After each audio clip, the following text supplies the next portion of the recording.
Perfecto, muy bien. Ya están los asistentes, ¿no? Oscar, perfecto. Eh, Sí, pues ya, vamos a... listo. Muy muy bien, ¿qué tal? Bueno, vamos a empezar a grabar. Aquí está. Listo. Eh, ¿Qué tal? Nos da mucho gusto que nos acompañen justamente en este curso, que es el ciclo de conferencias de medicina y conservación de felinos silvestres mexicanos, organizado por la FES Cuautitlán, justamente dentro del 50 aniversario, ¿no? Este evento está organizado por el Departamento de Ciencias Pecuarias, secciones de zootecnias, clínicas y cirugías en el área de fauna silvestre, ¿no? De la Facultad de Medicina Veterinaria de la Facultad de Estudios Superiores Cuautitlán. Y bueno, hoy tenemos el gusto que nos acompaña un gran invitado, que es el doctor Helio Zarza Villanueva, y nos va a dar la conferencia Situación de conservación del jaguar en México, ¿no? Me voy a permitir justamente presentar al doctor Elliot.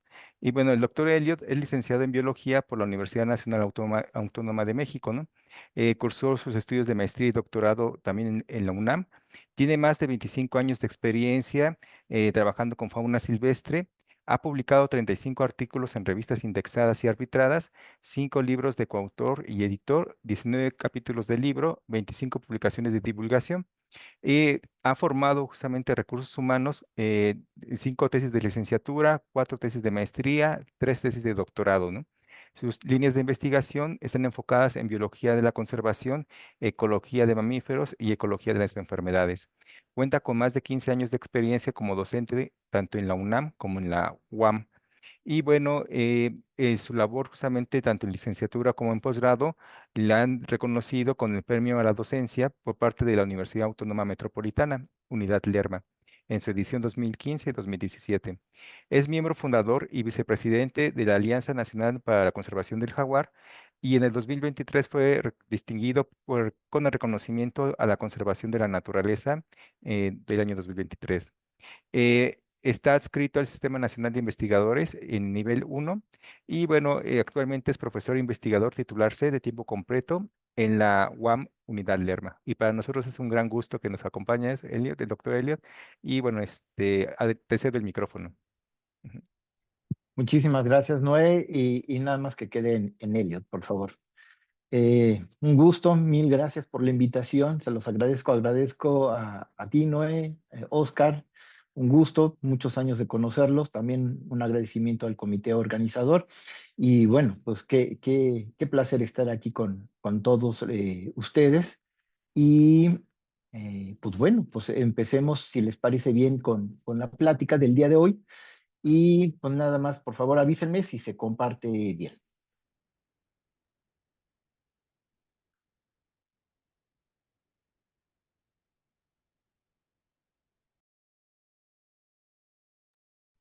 ¿Ya se ve Sí se bien? ve bien, bro. Sí se ve Sí, muy bien. bien. Ok. Bueno, pues muchísimas gracias. Reitero, de nuevo, es un gusto estar aquí con ustedes, poderles dar esta plática en relación de uno de los temas que a mí me ha fascinado desde hace muchísimos años.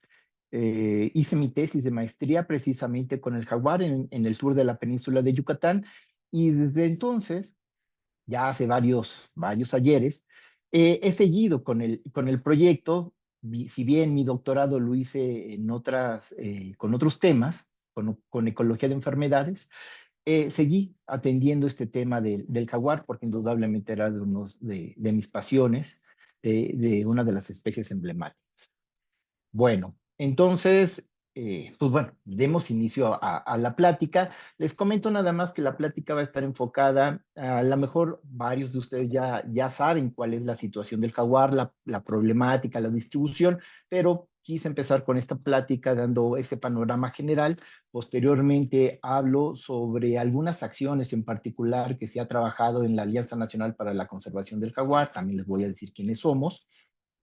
Y termino la plática con algunas líneas de investigación que todavía se visualizan que es un campo fértil. Y entonces es donde yo creo que, o pienso yo, que todos ustedes que ahorita ya están terminando la licenciatura o que ya están o piensan en un posgrado, podrían tomar alguna de estas líneas de investigación que indudablemente contribuirían mucho a la conservación de la especie, ¿no? Y en general de la biodiversidad en México.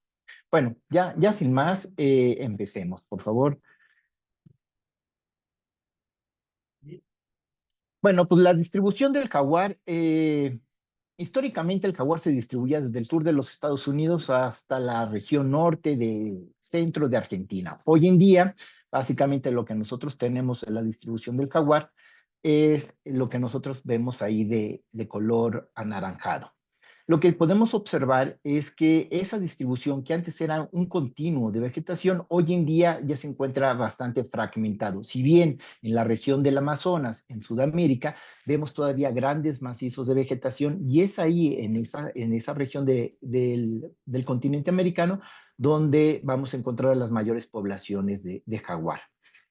En este mismo sentido, hablando de poblaciones, la segunda región más importante y que mantiene el mayor número de individuos de jaguar es lo que nosotros conocemos como la selva maya, la región que comprende la península de Yucatán en el sentido de los tres estados que conocemos, Yucatán, Campeche, Quintana Roo, el norte de Guatemala y el norte de Belice. Entonces, esa es una región, es la segunda región donde se mantiene el mayor número de jaguares. Entonces, en términos generales, el resto, pues ya vamos teniendo poblaciones más fragmentadas con todas las implicaciones que esto lleva. ¿Y dónde podemos entonces encontrar a lo largo de esta distribución? Hoy en día nosotros tenemos identificado poblaciones de jaguar desde el norte de México hasta el norte de Argentina. Les había comentado hace un minuto que teníamos en Estados Unidos. Seguramente varios de ustedes han escuchado de que hay individuos y registros de jaguar en Estados Unidos, en Arizona, Nuevo México, pero son registros de machos y de machos jóvenes, que es donde se ve que hay una población fuente en, la zona, en el estado de Sonora, y esos son los individuos jóvenes, principalmente machos jóvenes, quienes hacen esa migración y que se están moviendo en busca de nuevos espacios para poder establecer sus territorios. No se tienen identificado una población viable, no hay hembras, no hay crías. Por esa razón es que se considera en el sentido estricto que la distribución viene desde el norte de México hasta el norte de Argentina. Y a lo largo de toda esa distribución, nosotros vamos a tener al jaguar en un crisol de diferentes ecosistemas, tipos de hábitat, desde los ambientes tropicales húmedos, pasando por los ambientes secos, o sea, las selvas secas, eh, las zonas las regiones costeras, en las zonas de manglar, en fin, tenemos, el jaguar se caracteriza por una amplia plasticidad ecológica y que eso se ve reflejado en la capacidad de ocupar una gran diversidad de ambientes. Pero principalmente, y es más abundante el jaguar, en los ambientes más húmedos tropicales. Sin embargo, el jaguar, como muchas otras especies, enfrenta una serie de amenazas hacia la especie per se y hacia su hábitat. Entonces, ahorita lo que les quiero ir comentando son aquellas amenazas que nosotros podemos visualizar. Indudablemente, una de las mayores amenazas que cierne sobre el hábitat del jaguar es la pérdida, la fragmentación de este hábitat, ¿no? Y anualmente se pierden por diferentes situaciones, principalmente el cambio en el uso del suelo por el avance de la frontera agrícola y de la frontera agropecuaria. Por otro lado, también tenemos la tala. La sobreexplotación de los recursos forestales también está impactando en el hábitat. Y ello conlleva, de una manera en parte indirecta, hacia actividades de cacería, obviamente una cacería ilegal sobre la especie. Y en especial para las crías, un comercio ilegal de animales vivos. Hoy en día, y más adelante lo voy a platicar, es uno de los temas más recurrentes y es uno de los problemas que hoy en día tenemos que enfrentar en México y a lo largo de toda Latinoamérica. El comercio ilegal de crías de jaguar. Bueno, hablamos de jaguar, pero el ocelote, los puma también están en la lista.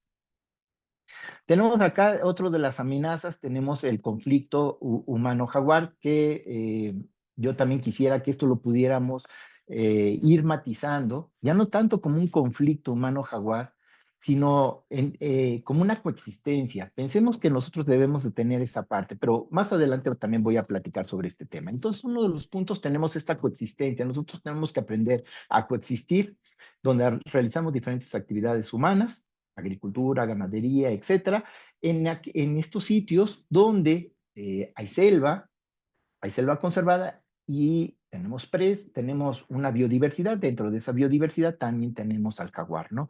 Entonces tenemos que aprender a coexistir eh, con la fauna silvestre en general, ¿no? El tema de la infraestructura, pues vamos también a platicar sobre este. Este es uno de los temas que últimamente ha tomado gran auge, el desarrollo de carreteras y de las vías férreas, entonces lo vamos a platicar. Pero lamentablemente es muy frecuente observar esa imagen, ¿no? Animales, ya sea en este caso un jaguar, que está atropellado y que se queda en la cuneta ahí de la carretera, ¿no? Obviamente no tiene nada que ver con un tráfico, ni que lo cazaron porque querían el colmillo, querían la piel, ¿no? Sino simplemente era una cuestión de atropellamiento, ¿no? Pero tenemos que tomar acciones para evitar tener esos casos.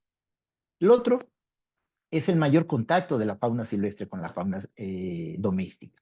Entonces, cada día esto es, y muchos de ustedes seguramente han de estar pensando en que a lo mejor quieren hacer una tesis de licenciatura o hacer un proyecto de posgrado sobre este punto, esta parte, esa interacción entre lo que tenemos los animales domésticos y el mayor contacto que hoy en día tenemos por precisamente la fragmentación del hábitat. Cada día estamos en mayor contacto, nosotros, como la fauna silvestre, la fauna doméstica, perdón, con la fauna silvestre en estos ambientes. Entonces, uno de los principales son los perros, con todas las enfermedades e implicaciones que pueden llevar como vectores transmisores hacia los animales silvestres. El cambio climático también va a tener una serie de repercusiones en el sentido directo, no tiene un impacto como en la especie que estamos ahorita platicando con el jaguar, pero sí va a tener una serie de efectos indirectos que al final repercuten en el hábitat y va a impactar a la especie. Pues bueno, sin más, esta es la situación que tiene el jaguar en México y en todo Latinoamérica. Eh, el jaguar antes se distribuía y se distribuye en grandes macizos forestales. Por sus requerimientos de hábitat, necesita ocupar grandes coberturas de bosques relativamente bien conservados. Pueden ser bosques, pueden ser selvas, principalmente los encontramos en selvas tropicales. Sin embargo, por lo que acabamos de platicar hace unos minutos, el avance de la frontera agrícola, el avance de la frontera agropecuaria, el, la coexistencia, en este caso, la serie, el conflicto humano-jaguar, el tráfico de especies, la tala ilegal, pues entonces lo que eran antes grandes macizos forestales continuos, hoy en día tenemos ambientes completamente fragmentados. Y con ello ponemos el son más expuestos la fauna silvestre y los grandes felinos a posibles enfermedades transmitidas por animales domésticos o tener ese contacto, que también hay ese problema al que le llamamos conflicto humano-jaguar. Los animales, los grandes felinos se acercan a las zonas donde hay animales domésticos, hay ganado, porque ya en los ambientes conservados ya no tienen la disponibilidad de base de presas que es fundamental para mantenerse. Y ese es, por ejemplo, lo que vemos en la imagen de abajo. Podemos ver los potreros y al fondo vemos una barrera de árboles. Esta es la selva. Allí es donde está toda la biodiversidad, pero entonces no hay esas medidas, no hay medidas de contención, no, y ni para los animales domésticos, y entonces entran también hacia la zona de la selva, y pues el jaguar no hace una distinción entre si es una vaca que está en la selva y que sí puede ser otro animal, como un venado, que también va a estar adentro de la selva. Y ahí es donde se incrementa el tema del conflicto y al final los poseedores de la tierra se encuentran enojados. Miren, pues resumiendo, ¿cuál es el papel? ¿Cuál es el papel y por qué es importante el jaguar? Pues el jaguar tiene un papel crucial en la estructura y en la dinámica de los ecosistemas. Ayuda al mantenimiento de los sistemas ecosistémicos, a regular todos los procesos ecosistémicos. Dentro de ellos también regulan las poblaciones de herbívoros. Al no regular las poblaciones de herbívoros, se ha observado en algunas regiones donde ya están extintos los grandes felinos, y con ello me refiero a los jaguares y a los pumas, que hay una gran abundancia de herbívoros medianos y grandes. Y estos herbívoros, pues, como todo animal, pues se va a alimentar y va a ir transformando el ecosistema. Y a tal grado que lo que uno podría pensar de que se mantiene la selva o el bosque, pues es un bosque completamente diferente a cuando se tenían todos los elementos de la cadena trófica, ¿no? Entonces, ese es el papel que también están jugando o que tienen los grandes felinos, y en este caso el jaguar. El otro es que es un buen indicador del estado de salud y el estado de salud del ambiente o del ecosistema. Tenemos un ecosistema saludable, un ambiente saludable, entonces ese ambiente a su vez va a proporcionarnos a los seres humanos, a todos, una serie de servicios ambientales, entonces que son cruciales para el mantenimiento de nuestra calidad de vida. Y lo que nosotros podemos ver a la derecha es que por esas características que tienen, que requiere grandes extensiones de hábitat para mantener una población viable de jaguares, se ocupan como especies paraguas o especies sombrillas.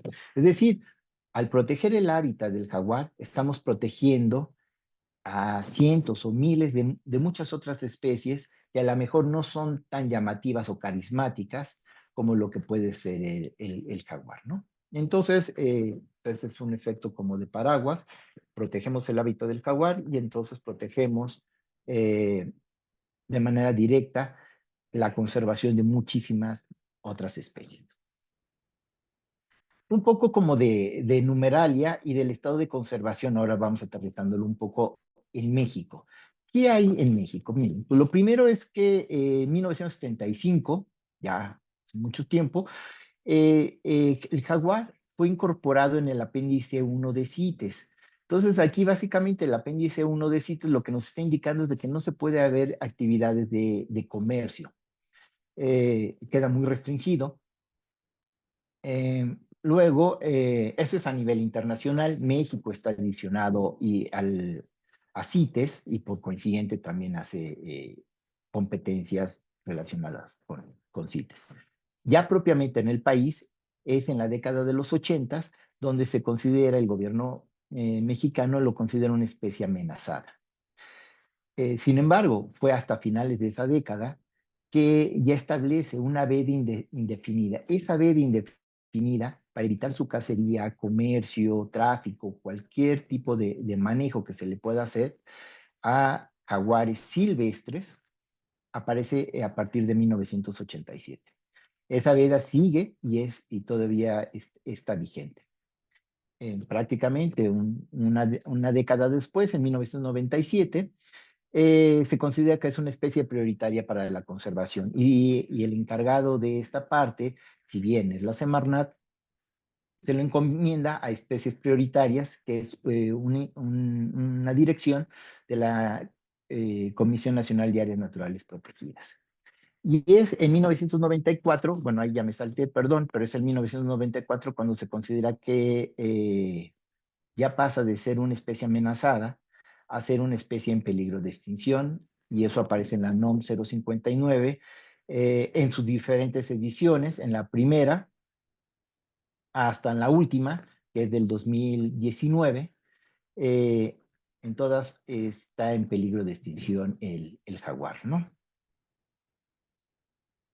En este sentido, el gobierno mexicano ha emprendido una serie de acciones en política pública y creo que es importante poder hablar de estas acciones para poder entender cuáles son después las implicaciones que han tenido los diferentes grupos sobre estas acciones, sobre esta política pública encaminada por la Semarnat, obviamente, por la Secretaría del Medio Ambiente y Recursos Naturales, pero a través de la Comisión Nacional de Áreas Naturales Protegidas en la Dirección de Especies Prioritarias, ¿no? Entonces, será responsabilidad de la CONAM sacar un documento que indicara cuáles eran las acciones que se deberían de tomar. Primero un diagnóstico y posteriormente cuáles eran las acciones que se deberían de tomar para la conservación, en este caso del jaguar. Entonces, convocó a un grupo de expertos, un grupo de gente, especialistas en el tema del jaguar, un grupo plural, biólogos, médicos veterinarios, abogados, etcétera, y desarrollan que lo vemos del lado izquierdo, que es el Programa de Recuperación de Especies Prioritarias Jaguar, que se conoce con la abreviación de PREP, PREP Jaguar. Entonces esto lo sacan en el año 2002 y se empiezan a tomar una serie de políticas y esto es lo que obedecen y siguen todas las áreas naturales protegidas federales y todos los otros grupos de trabajo, universidades, etcétera, para abonar a la conservación y protección de la especie.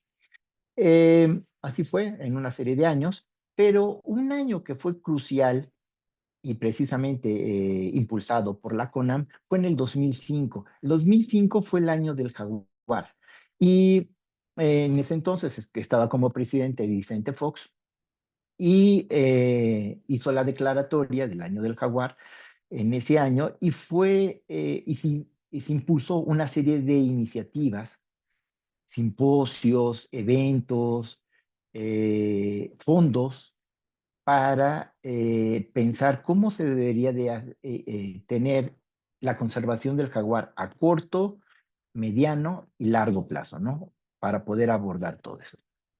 Eh, y se empezaron a hacer una serie de actividades. En las mismas política pública, unos años después, sale lo que hoy en día sigue siendo vigente, que se conoce como el PASE, que es el Programa de Acción para la Conservación de la Especie, el jaguar. Esto es en el 2009. Y el PASE, ya recupera acciones del PREP, pero ya de una manera actualizada, de lo que era en el 2002 al 2009, y ya con una serie de acciones muy puntuales, y que esas las seguimos nosotros utilizando hoy en día, ¿no? Dentro de esas acciones que se emprendieron en el 2005 y que fueron promovidas por la CONAM, fue la creación de un simposio. Este simposio es el simposio El Jaguar Mexicano en el siglo XXI. Bueno, aquí les presento, es el primer simposio. Lo que nosotros podemos ver del lado izquierdo son las memorias.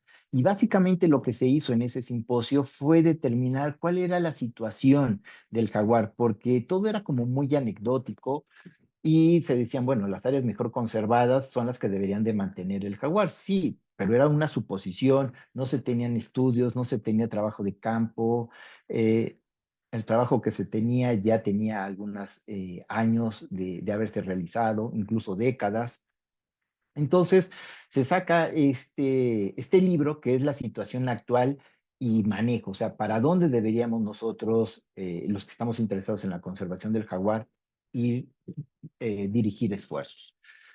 Eh, el segundo, en el 2006, en un segundo simposio, se plantean, pues, cuáles son las necesidades de conocer las poblaciones. Sabemos que hay poblaciones de jaguar en México. Se identificaron algunas áreas importantes para la conservación del jaguar, pero ahora la parte importante es cómo están desde este punto de vista las poblaciones, la viabilidad de estas poblaciones. Es un taller de viabilidad de poblaciones y del hábitat con excelentes resultados y que esto se vio cristalizado en un trabajo que es el que vemos a la derecha, donde ya se, se empiezan a limitar a una serie de puntos que son claves para la conservación de cada una de esas regiones, al igual de cada uno de los sitios en particular donde se estén haciendo trabajos de conservación del jaguar. Es en esta versión, en el tercer censo nacional, en el tercer simposio del jaguar mexicano, que se plantean las bases para realizar un censo, una evaluación para estimar el número de jaguares que hay en nuestro país y que bueno, ahorita también no me quiero adelantar, les voy a platicar sobre ese tema. Entonces, hoy en día, a principios de este año, se realizó el más reciente simposio de Jaguar y que plantea toda una serie de estrategias nacional de conservación del jaguar, una serie de puntos que nosotros hemos identificado como grupo colegiado para hacia dónde serían los rumbos que nosotros pensamos que debería ser lo correcto para la conservación de la especie, ¿no? Y pues, ¿qué es? O sea, básicamente, ¿qué conocemos? Ahorita les he estado platicando de lo que de lo que se ha estado haciendo, la política pública, pero podemos ver de una manera muy sencilla en esta imagen qué se conoce. Pues prácticamente lo que nosotros vamos a tener y en el eje tenemos, de las X tenemos Y, tenemos el número de documentos y luego tenemos artículos, libros, informes, tesis, eventos científicos. Pues prácticamente lo que se lleva, todos se enfocan son a los artículos. Eso es uno. Eso es algo importante, porque al final es algo que información disponible. ¿Cuáles son los temas principales? Pues los vemos del lado derecho. Los temas principales tienen que ver con cuestiones prehispánicas, culturales, un poco también aquí con paleozoología. Posteriormente tienen que ver con temas de distribución, ya el tercer tema tiene que ver con conservación y así nos vamos, ¿no? Esto, si bien es información que fue recabada y el corte fue en el 2016, que es donde salió publicado este capítulo, la tendencia no ha, o sea, sí ha aumentado el número de publicaciones, por supuesto, ya estamos prácticamente hablando de 8 años, 10 años, eh, pero la tendencia más o menos sigue en la misma. La gente que se dedica a antropólogos, paleontólogos, etnólogos, han trabajado mucho en el tema del rescate de la cosmovisión.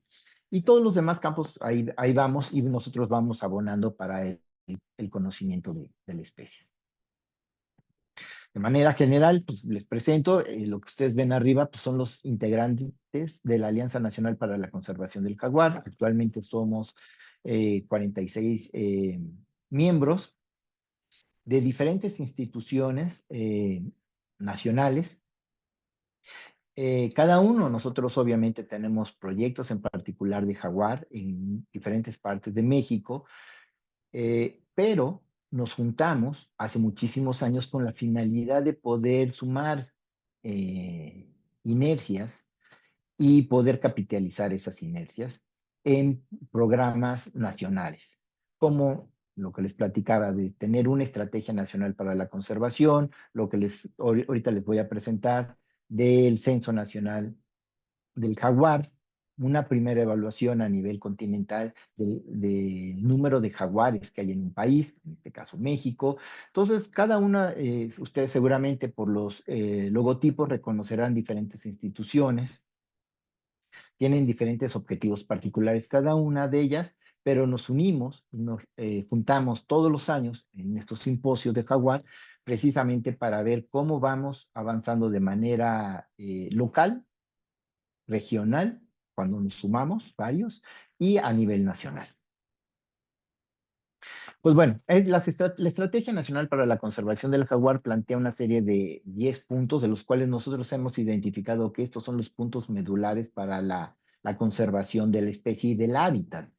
Eh, no se los voy a mencionar cada uno de ellos, sino conforme en las siguientes diapositivas vamos a ir comentándolo. Obviamente, el primero tiene que ver con la identificación de áreas prioritarias de conservación y de corredores.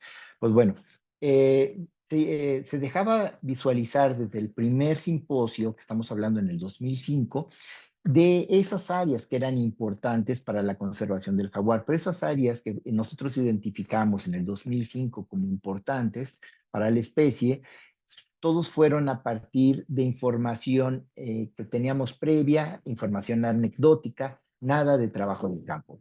Fue hasta ya hace algunos años y que se vio cristalizado con este trabajo en el 2021, que se pudieron delimitar e identificar claramente lo que nosotros identificamos como, bueno, ahí tenemos tres categorías: regiones geográficas de jaguar, que son áreas muy, muy, muy grandes, como ecorregiones; unidades de conservación de jaguar, que ya son áreas más locales, más regionales; y identificamos una serie de corredores biológicos, ¿no? Precisamente para poder conectar esas áreas que nosotros estamos identificando como unidades de conservación de jaguar. O sea, identificamos que esta área es importante para la conservación del jaguar. Entonces, lo que nosotros queremos es seguir manteniendo la conectividad de esta área con otra área, con otra unidad de conservación de jaguar, ¿no? Y obviamente, dentro de esto tenemos áreas naturales protegidas, federales, estatales, áreas destinadas voluntariamente a la conservación, áreas que se dan pagos de servicios ambientales. Es decir, tenemos toda una estructura importante de diferentes estrategias de conservación. Entonces, básicamente acá lo que les quiero presentar es que, si bien habíamos visualizado la necesidad y veíamos que en el 2005 la necesidad de limitar ciertas áreas que son prioritarias para la conservación, fue pues, prácticamente 15 años después, que ya con trabajo de campo, estas dos imágenes fueron con trabajo de campo, con modelos, con diferentes modelos, que se delimitó claramente cuáles eran las áreas prioritarias de conservación para el jaguar en México, y determinando esas unidades de conservación, con la finalidad de que el gobierno federal y los gobiernos estatales pudieran, que son los tomadores de decisiones, puedan destinar fondos y recursos a áreas muy particulares que son claves para la conservación. De la misma manera, las áreas que son utilizadas como corredores biológicos, tenemos que poner especial énfasis en esas áreas si queremos seguir manteniendo la conectividad entre las áreas que son importantes para la conservación del jaguar. Ahora sí, lo que les comentaba del Censo Nacional del Jaguar. Y bueno, el Censo Nacional del Jaguar se plantea en el 2007. Vean que ya tiene sus años, en el 2007, porque las instancias de gobierno nos decían, están bien, nos están diciendo cuáles son las áreas prioritarias de conservación en el 2005. Están indicando que hay ciertas poblaciones o ciertas áreas donde hay poblaciones de jaguar, eh, viables, de acuerdo a modelos. Pero, ¿cuál es la población? O sea, ¿de cuántos jaguares estamos hablando que hay en México o que hay en la península de Yucatán, etcétera? Entonces, bueno, no podíamos, siempre decíamos, bueno, pues, de acuerdo a la información de hace 10 años o de 15 años, pues podría haber tanto. Entonces, ese fue como algo muy reiterativo en fundaciones y en el gobierno federal principalmente. Dicen, nosotros queremos seguir impulsando la conservación del jaguar, pero sí es necesario para la toma de decisiones poder tener una estimación a partir ya de trabajo de campo del número de jaguares que podamos tener en el país. Entonces, estamos hablando de 2007, fue que en el 2000, a finales del 2007, se plantea el diseño para ejecutar el Censo Nacional del Jaguar, y es en el 2008 donde se ejecuta. Eh, y básicamente el objetivo era muy sencillo: es estimar el tamaño y estado de conservación de las poblaciones de jaguar en sitios prioritarios en México, ¿no? Entonces ya teníamos el trabajo previo, habíamos identificado regiones prioritarias de conservación con diferentes modelos, modelos de nicho ecológico, ya se habían identificado también cuáles eran los sitios. O sea, uno quisiera como mostrar todo México, pero obviamente pues los recursos son finitos, económicamente hablando. Entonces teníamos que ser como muy quirúrgicos y en el sentido de tomar sitios muy particulares para precisamente la conservación, para implementar este estudio. Y entonces se plantearon en el estudio, en su primera fase, ahorita les platico, ya llevamos estamos ejecutando el tercero. El primer Jaguar se realizó entre el 2008 y se termina en el 2010. Y se hacen en lo que ustedes básicamente están viendo en el mapa, en los puntos rojos. Ahí es donde se realizó en 12 sitios en el primer Censo Nacional del Jaguar, ¿no? Y te han de preguntar, ¿y qué fue lo que ustedes hicieron para el trabajo de campo? Pues bueno, ya en ese entonces, pues ya teníamos dos cosas importantes por conocer. Uno, sabíamos que los jaguares podíamos determinar a nivel de especie, a nivel de individuo, por el patrón de motas. Ya, los jaguares tienen un patrón de motas único para cada uno de los individuos. Entonces, a partir de este patrón de motas, podíamos identificar si se trataba del jaguar uno y del jaguar 2. Por el otro lado, la tecnología había avanzado lo suficiente para tener cámaras trampa, que son cámaras que toman fotografías y videos cuando un animal o un objeto pasa enfrente del cono del sensor y le toma la fotografía, ¿no? Y entonces esto nos permitió, pues, es completamente no invasivo, nos permitió dejar las cámaras activas 24 horas, prácticamente en el primer censo fueron 30 días, en el segundo censo fueron 60 días y 60 días corriendo de esa manera, ¿no? Y bueno, no, aquí no se nota muy bien en la figura de abajo, pero pues, ustedes ven aquí enfrente un jaguar y al fondo se ve un tronco y ese tronco es el que va a tener una cámara trampa, ¿no? Tenemos luego cámaras trampas que son sitios de fototrampeo que son dobles. Del otro lado tomo la foto de este jaguar. Entonces, a partir de este principio de que podemos nosotros identificar a los individuos de jaguar por su patrón de motas, es que se pudo hacer este estudio. Lo que les estoy presentando es los sitios del segundo Censo Nacional del Jaguar. El segundo Censo Nacional del Jaguar, lo que ustedes van a ver son los años 2016, 2017 y 2018. Se han de preguntar, ¿y por qué no lo hacen siempre en un solo año? ¿Por qué tantos años, no? Bueno, uno, pues porque no tenemos tantos recursos económicos para hacer todos los viáticos ni la compra de las cámaras trampa. Dos, porque todos los muestreos se hacen únicamente durante la temporada de sequías. Lluvias no, porque para algunas partes del país las lluvias hacen que sea imposible el acceso a los sitios de trabajo. Cambia el entorno, hay una mayor productividad primaria, los, algunas áreas se inundan, hay una mayor, como les decía, hay una mayor productividad primaria y con ello, pues vamos a tener más plantas, si hay más plantas, pues vamos a tener más herbívoros, etcétera. Hay todo un cambio en las dinámicas de las comunidades en función de las lluvias. Entonces, para evitar ese ruido, se optó que todo se hiciera siempre en temporada de secas. Y pues ahí vemos pues el nombre, lo que ustedes ven arriba es el nombre del responsable del sitio, la organización, como por ejemplo Gerardo Carrión, es de Naturalia, y el sitio que es responsable es Zaguaripa y queda en Sonora. Pero obviamente Gerardo Carrión allí en Naturalia no está solo, sino es que tiene otros colaboradores, tiene apoyo de alumnos, algunos son tesistas, servicios sociales, etcétera. ¿No? Es un grupo de trabajo muy numeroso. Lo mismo sucede en cada uno de estos sitios que nosotros vemos, ¿no?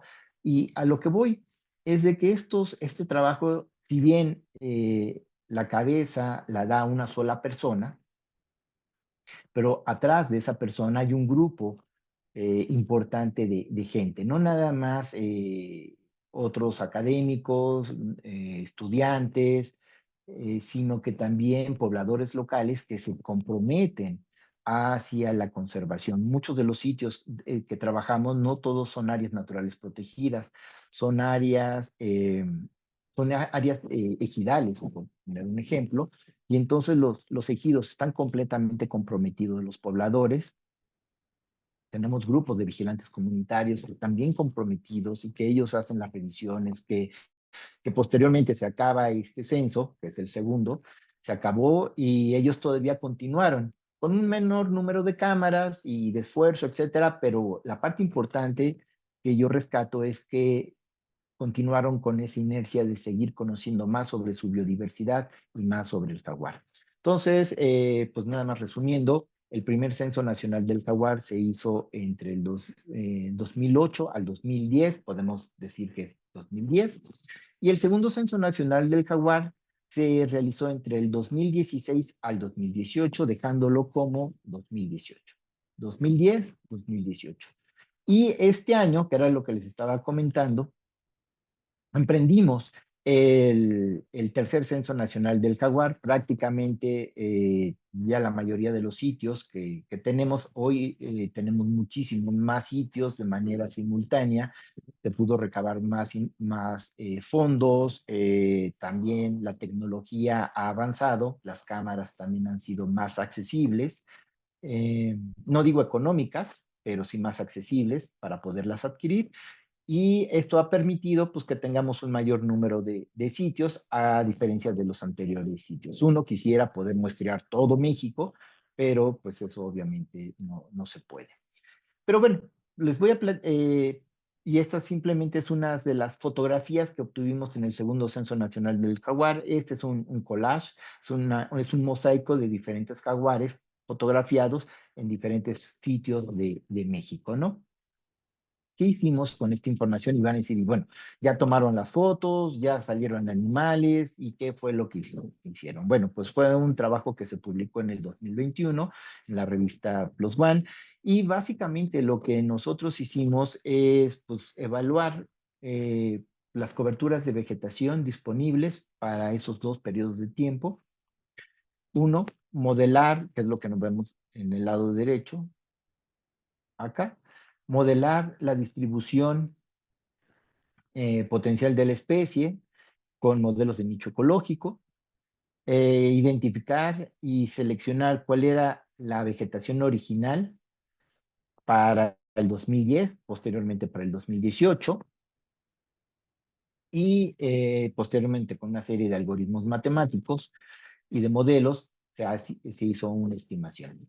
Prácticamente lo que nosotros tenemos, lo que vemos en la gráfica es que tenemos unas regiones. Les había comentado que se habían identificado 5 grandes regiones, que es el Pacífico Norte, el Pacífico Centro, el Pacífico Sur, la península de Yucatán y el noreste centro, que es todo lo que la región de Puebla, San Luis Potosí, Tamaulipas, Bolívar.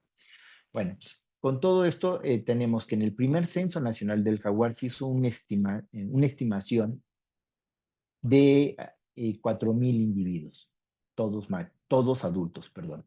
Y para el segundo censo, 2018, se hizo una estimación de 4,800 individuos. Entonces podemos comentar de que hay un incremento de 800 individuos.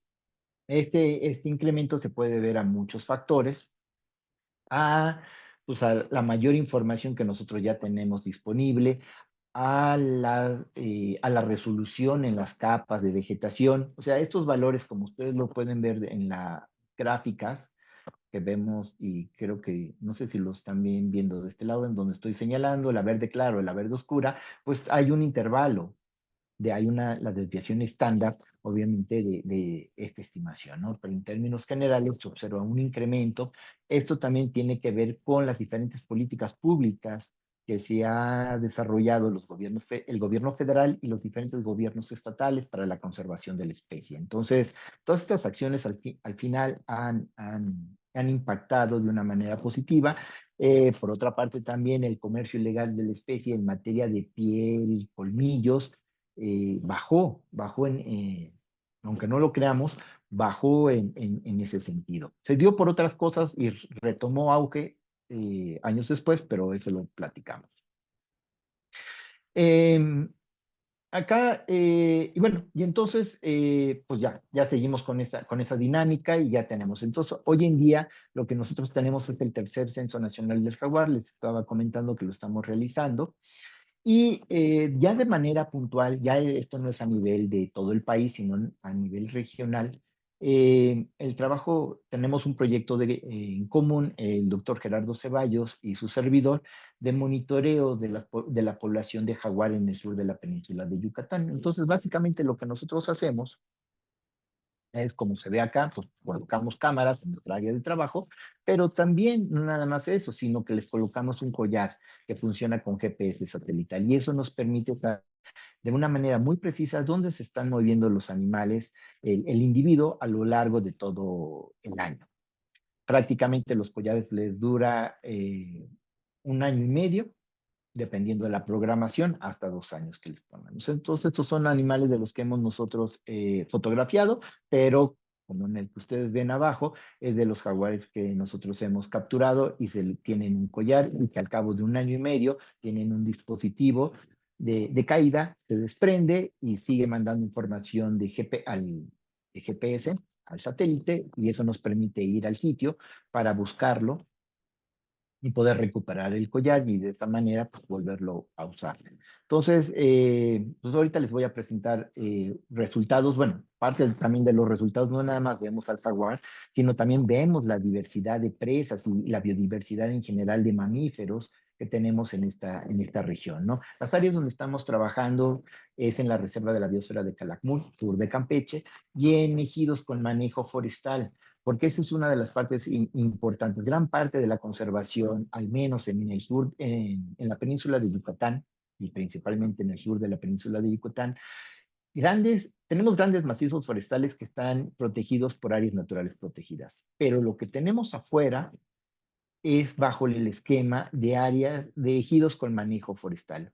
Los ejidos tienen programas de aprovechamiento forestal desde los años 40 del siglo pasado y con un buen manejo de aprovechamiento forestal es que hoy en día siguen siendo las áreas con mejor cobertura forestal fuera, obviamente, de las áreas naturales protegidas. Y es en este sitio donde nosotros consideramos que es relevante seguir haciendo estudios para poder entender cuál va a ser la dinámica de las especies, en este caso del jaguar, de las otras, fuera de las áreas naturales protegidas. Porque al final, si todo queda deforestado, pues un área natural protegida se convertirá en una isla a- al final del tiempo y pues eso obviamente va a colapsar las poblaciones silvestres. Entonces, lo que nos interesa es conocer qué es lo que está sucediendo fuera de las áreas naturales protegidas, cuáles son las dinámicas, qué temas tienen que ver con ecología de enfermedades, eh, cuáles son los ciclos entre especies de mamíferos que son las principales presas del jaguar, en fin. Entonces, pues acá tenemos nada más algo muy breve, el venado temazate, que es uno de los emblemáticos, el pecarí de labios blancos, que es una especie que está en peligro de extinción, ya muy pocas poblaciones y principalmente se encuentran en el sureste de México. Tenemos el tapir, ahí no se nota muy bien, pero atrás del tapir, esta es una hembra, atrás del tapir viene su cría, que eso nos dimos cuenta precisamente porque después de tomar una foto, viene en las cámaras que nosotros programamos, toman foto y posteriormente un video de 10 segundos. Entonces, pues ya pasó la foto y luego el video y nos dimos cuenta de que venía la cría, ¿no? Y bueno, los otros grandes felinos como el puma, que también están ahí haciendo presencia en la región. Ocelotes, tigrillos, todos los felinos que son de tamaño mediano y chico, ¿no? Que también están presentes y que también son indicadores del buen estado de conservación del hábitat. Esto era lo que les quería yo comentar sobre la situación del jaguar. Todo lo que ustedes pueden ver son diferentes, les ponemos nombres, en especial, pues nombres de una persona que puede ser que esté ahí con nosotros en el proceso de las capturas o que esté en el proceso de un tesista, etcétera. Entonces tienen ahí los nombres y nosotros podemos ver del lado izquierdo en la zona de Campeche y del lado derecho la zona de Quintana Roo. Entonces, cada uno de los puntos, pues es la nube de puntos donde el jaguar se estuvo moviendo a lo largo del año, año y medio, y a partir de eso, pues nosotros vemos pues, cuáles son las áreas de actividad, cómo es que los machos están haciendo uso del hábitat. Si los machos, pues, agarra un macho, un área grande, pero esa área grande está cubierta o engloba a las áreas de actividad de varias hembras, de 3 a 4 hembras. Cuando están los machos, pues cómo se mueven en temporada de lluvias, en temporada de secas, ¿no? Entonces, pues toda esta información es lo que nos ayuda. Cosas como, por ejemplo, hoy en día, trabajando ya en el ejido que se llama Laguna OM, en el sur de Quintana Roo, nosotros vemos acá lo que ustedes están viendo es una lluvia de puntos de 4 colores, que son cuatro jaguares. Todos son machos, bueno, son azul, anaranjado y verde es macho, son machos, y el morado es una hembra. Pero la parte interesante es que vean que la línea roja es una carretera, es la carretera que va de Escárcega a Chetumal. Entonces, prácticamente los animales no están cruzando la carretera, ¿no? Entonces, bueno, eso lo vamos también a platicar más adelante. ¿Qué pasa con el desarrollo de la infraestructura carretera o férrea en nuestro país en materia de conservación? No quería yo saltarme esta parte, no tiene mucho que ver con el jaguar, cierto punto, pero mucho se ha comentado y seguramente ustedes lo habrán escuchado que sí, sí, no, pues es que, bueno, las cámaras trampas todas prácticamente se hacen a nivel de piso, ¿no? A unos 40, 50 centímetros del suelo, empotradas o amarradas en troncos. Pero, y siempre se comenta que tenemos pocos tigrillos, por ejemplo. Entonces, lo que nosotros hicimos fue pensar en un diseño de muestreo para colocar cámaras en los árboles. Entonces, pues hicimos un diseño, ahí más o menos se los presento. Fueron 20 cámaras trampa de sencillas y el diseño está sencillo y fue inspirado en modelos neuronales, en redes neuronales. Básicamente lo que nosotros tenemos es un árbol focal con ciertas características, que es el árbol amarillo, y de ahí teníamos un radio entre 300 y 350 metros, que pensando que también son las áreas en lo que se pueden estar moviendo los felinos pequeños, y escogemos los árboles que fueran necesarios que cayeran, en este caso yo nada más puse dos, con características para que puedan subirse los mamíferos arborícolas. Y así empezar a hacer la red neuronal, ¿no? Y hasta completar las 20 estaciones. Y bueno, y no crean que subíamos hasta la copa de los árboles, no. Simplemente era una altura de 3 a 4 metros, era más que suficiente. Y esto fue lo que nosotros encontramos. Encontramos especies como el viejo de monte, que era escaso poderlo visualizar en las trampas a nivel de piso. Ya tenemos del lado derecho, tenemos los tigrillos, que ese también era muy raro poderlo encontrar en el suelo. Y bueno, pero acá hemos nosotros encontrado muchísimas fotografías.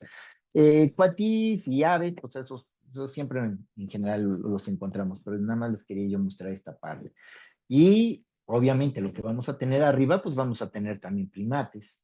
Entonces, como monos aulladores, monos araña, ocelotes, tigrillos que vemos abajo, y vean del lado izquierdo, lo que nunca pensamos que íbamos a tener una fotografía. Aquí al fondo vemos un jaguar. Entonces, pues el jaguar ahí subió al tronco, bueno, al árbol, y ahí se quedó y allí estuvo un rato. Entonces, es más información que nos permite, y esto no lo hubiéramos podido obtener si no empezamos a explorar nuevos ambientes para hacer muestreos, por un lado. Y por el otro, también hay que reconocer el papel que tiene la tecnología, pues hoy la tecnología ya es mucho más accesible, las cámaras trampa, eh, ya nos permiten tomar más tiempo, las baterías son más eficientes en el uso de las baterías, podemos tomar mejores imágenes, la capacidad, los megapíxeles aumentan, en fin, con el avance de la tecnología ha ayudado mucho. Bueno, ahora damos un salto cuántico a una de las situaciones que habíamos platicado, el conflicto humano-jaguar. Creo que todo el mundo hemos escuchado diferentes casos en los que nos enteramos en diferentes partes de México y de Latinoamérica de que cazan jaguares como animal de trofeo, ¿no? O que la gente, un ganadero, un ranchero, pues al ver una vaca, un borrego depredado, comido por un carnívoro, sea el que sea, pues lo que dice, no, pues me eliminó el problema. Y eliminar el problema es básicamente cazarlo, ¿no? Entonces, Acá lo que quiero es, ahorita vamos a platicar sobre esta situación, sobre este problema, pero quiero que vayamos nosotros también como cambiando esa dinámica ideológica de conflicto humano-jaguar, porque entonces prácticamente es el conflicto que nunca acaba, y no pensemos más en una coexistencia humano-jaguar, pensemos en hacer acciones que los pobladores locales que coexisten con el jaguar puedan ellos estar haciendo sus diferentes actividades ganaderas, principalmente, a la vez que podemos tener en la selva de al lado jaguares y otros animales, siempre y cuando no tengamos que estar cazando las presas del jaguar, ni que tampoco nuestro ganado esté entrando a la zona del jaguar, ¿no? Entonces, si hay cierta separación, pues se pueden hacer cosas. Entonces, básicamente lo que nosotros tenemos el problema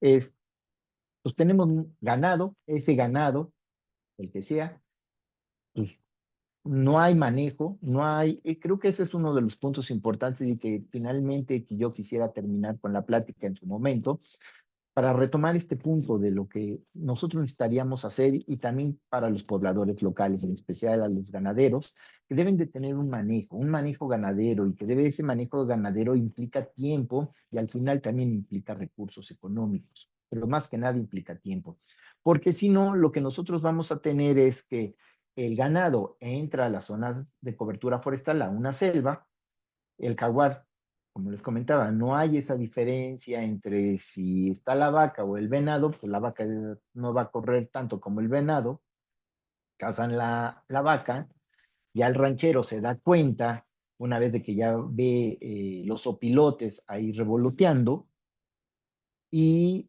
dice, ah, no, pues fue el jaguar, o como lo llaman localmente el tigre, fue el tigre. Y entonces, pues vamos a eliminar el problema, ¿no? Y termina con esta situación, como en esta imagen, ¿no? Pues de que ya depredó borregos o becerros o una vaca, entonces pues eliminamos nosotros el problema, ¿no? Ese es el escenario. Entonces nosotros tenemos que cambiar esa manera de pensar y hacerles llegar a los pobladores, a los rancheros, ganaderos, nuevas formas de cómo podemos hacer este manejo del entorno. Una de las maneras hay muchas. Yo nada más puedo ahorita, quiero ya nada más comentarles algunas acciones que se han hecho, son los cercos eléctricos. Los cercos eléctricos se han hecho ya de diferentes maneras, con diferentes elementos. Los muy sencillos es el alambre con las baterías y una serie de hilos que pues todo lo que lo tocan o hacen el contacto, pues se les dan un toque, ¿no? Pues sí ha funcionado de una manera eficiente en ciertas regiones, en otras regiones no. Aquí lo que yo quisiera que aprendiéramos es de que lo que funciona en una región, en un sitio, no debe de funcionar obligatoriamente ni a fuerzas en otro sitio. O sea, nosotros tenemos que ver cómo son usos y costumbres, cuál es la dinámica, cuál es la problemática, cómo podemos empezar a resolver esta situación y a partir de eso podemos ocupar una sola acción, una sola estrategia o va a ser necesario la suma de estrategias, ¿no? Dentro de la Alianza Nacional para la Conservación del Jaguar, esta parte es básicamente realizada por médicos veterinarios y zootecnistas, es generar eh, calendarios sobre montas controladas de ganado, con la finalidad de que entonces los ganaderos locales vayan haciendo ese manejo ganadero. Seguramente muchos de ustedes han de pensar que dicen, ay, no, pues este biólogo, pues como es biólogo, no tiene idea de lo que están haciendo de sobremanejo ganadero, seguramente los pobladores locales. Pero les digo que lamentablemente un, un, la gente que tiene su ganado y que lo tiene así en ganadería extensiva, no confinado, no son realmente ganaderos. O sea, no le invierten al cuidado de los animales. Entonces, a diferencia, si me ha tocado y ver cómo hacen el manejo ganadero, ahora sí, ganaderos, rancheros en el norte del país, con el tema ahí hay pocos jaguares, pero con el tema del puma y con el tema del oso negro. Y ahí sí se ve de que sí invierten, sí se preocupan, en fin, hacen varias cosas. Entonces, Yo no estoy diciendo que hay buenos ni malos, simplemente hay que entender las dinámicas de cada una y las ideologías de cada una de las partes de nuestro país y nosotros tenemos ayudar a fomentar diferentes acciones para cada una de las regiones en particular. Entonces, esta es una de las acciones que como grupo lo estábamos encaminando principalmente para el sureste del país. Otra de las acciones que se han hecho, pero encaminado por la Comisión Nacional Ganadera, seguramente muchos de ustedes la conocen, es el Fondo de Aseguramiento Ganadero. Entonces, básicamente este fondo de aseguramiento, pues paga, como cualquier otro seguro, pues paga por ciertas pérdidas de los animales. Eh, Podremos discutir ampliamente la eficiencia de este seguro. El seguro, pues tiene el fondo de aseguramiento ganadero, tiene pocas personas, pocos aseguradores. Entonces, pues no les da tiempo, peritos, no les da tiempo de estar revisando todos los sitios. Entonces, hay toda una serie de situaciones que pueden mejorar indudablemente, pero se tienen los mecanismos, ¿no? Otro, que lo publicamos hace unos años, fue un protocolo de atención a jaguares silvestres en México. Es decir, qué hacer cuando se hace una captura y se quiere hacer una reubicación. O sea, y lo vamos a platicar. La primera solución, si vemos que nosotros tenemos un jaguar que está causando una depredación en un sitio, pues tenemos que investigar bien cómo es la naturaleza de ese jaguar, de ese individuo. Seguramente es un jaguar macho, viejo, y que a lo mejor ya, que antes tenía su territorio, pero ya fue desplazado y que seguramente ya fue balaceado. Entonces, no el manejo debe ser diferente, ¿no? Y la idea no es mover un individuo y llevarlo a otro sitio donde va a causar problemas, ¿no? La idea es, bajo todo un protocolo, donde las situaciones, las decisiones son dicotómicas, les indican qué hacer. Y esto está encaminado hacia la Profepa, hacia la Semarnat, quienes son los tomadores de decisiones y nos indican qué es lo que se debe de hacer, ¿no? El otro problema, siguiendo como en la misma dinámica, pues es lo que les había comentado, el comercio ilegal, ¿no? Esta es una escena típica de lo que nosotros podemos ver de jaguares en México, ¿no? Se ha dado un comercio intensivo en la península de Yucatán, principalmente en lo que es la Riviera Maya, de crías de jaguar, ¿no?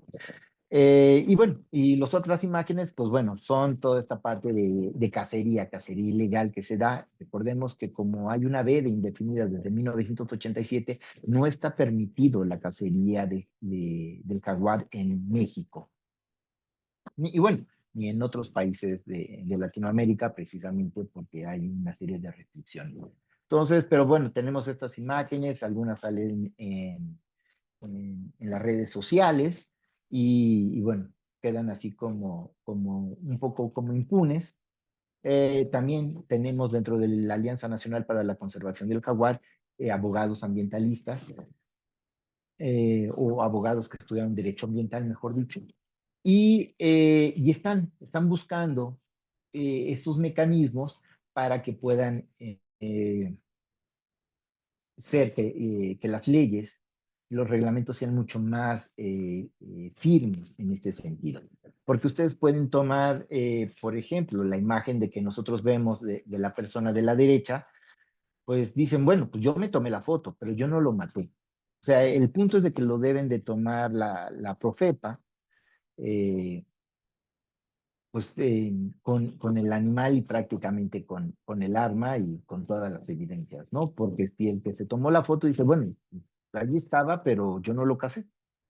Y el que te tomes tú una foto no te incrimina en nada, ¿no? Entonces, pues podremos decir y pensar muchas cosas, pero desde el punto de vista legal, ese es el proceder, ¿no? Y bueno, pues aquí básicamente lo que nosotros vemos en puntos rojos, en las zonas rojas, son aquellos estados de la República Mexicana con el mayor número de ilícitos que se presentan. Que les había comentado, pues en el sur de la península de Yucatán, Campeche, Yucatán. Veracruz tiene algo muy particular.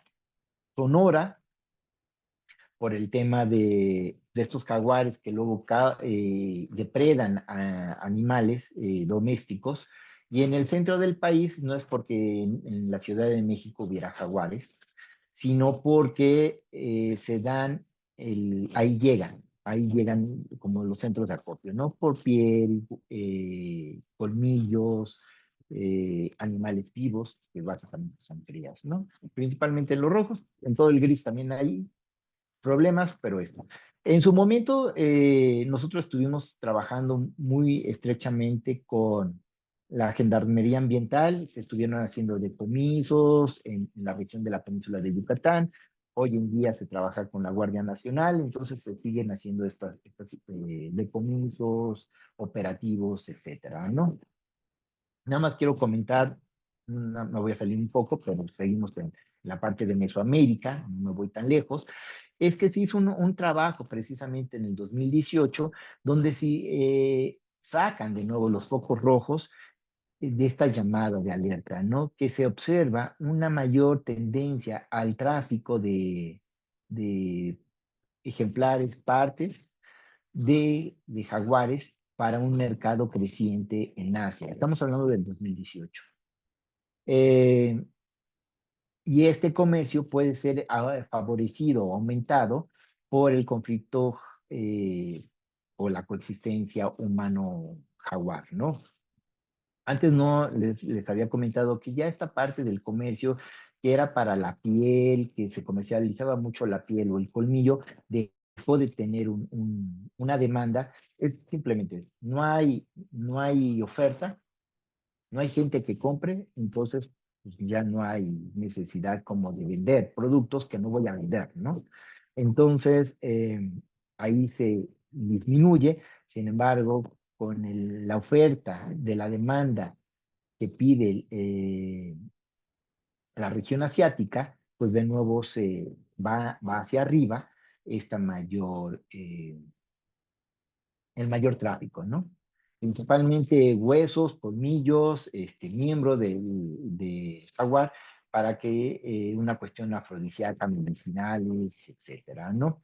Se resume gran parte de este trabajo en que se deben de aplicar las leyes de una manera mucho más fuerte, ¿no? Entonces, en cada uno de los países. Bueno, eso nada más como en ese sentido.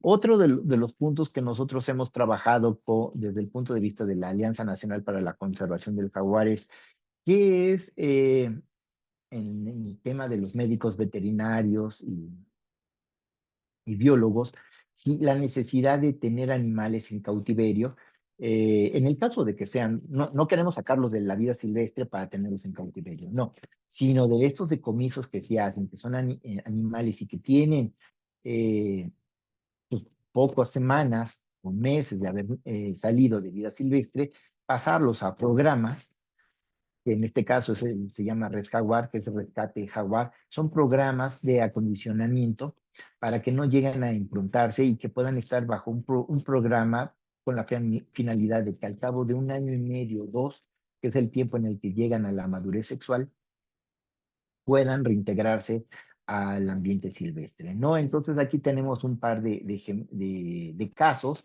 Niteja y Celestún Petén, son dos jaguares hembras que